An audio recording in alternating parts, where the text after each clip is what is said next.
మన NIA attack జరిగిన వెంటనే పాకిస్తాన్ టెర్రరిస్టులే చేశారు అని చెప్పేసి ప్రూఫ్స్ కలెక్ట్ చేసి ఈ టెర్రరిస్ట్ ఆర్గనైజేషన్స్ అన్నిటికీ ఫండ్ చేసేది పాకిస్తానే ప్రతిసారి కూడా ప్రూఫ్స్ ఉన్నాయి. బట్ ఎందుకు గ్లోబల్ మీడియా టార్గెట్ చేయట్లేదు? పాకిస్తాన్ మీద ఫోకస్ పెట్టడం కంటే ప్రపంచంలో అన్నిటికన్నా మోస్ట్ డేంజర్ ఎవడు అనేది చెప్తాం జనాలంతా పాకిస్తాన్ అనుకుంటారు. కాదు, బ్రిటిష్ రోడ్ చేసినంత అరాచకము ఎక్కడ ఎవడు చేయడు. పాకిస్తాన్ కూడా జస్ట్ వాడి చేతిలో పప్పెట్టే. ఎందుకంటే అసలు ISIS బ్రిటిష్ స్టార్ట్ చేసింది పాకిస్తాన్ కాదు.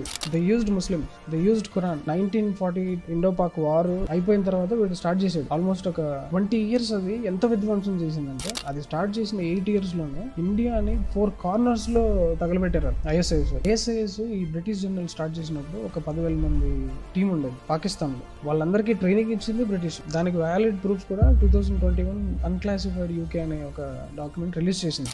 ఈ సైకలాజికల్ వార్ఫేర్, మిలిటరీ టాక్టిక్స్, పై ఆపరేషన్స్ వీటన్నిటిని పాకిస్తాన్ ట్రైనింగ్ ఇచ్చింది. ప్రపంచంలో జరిగే విధ్వంసాలన్నీ కూడా వాళ్ళు చేస్తున్నారు అంటే లార్డ్ ఎవడు?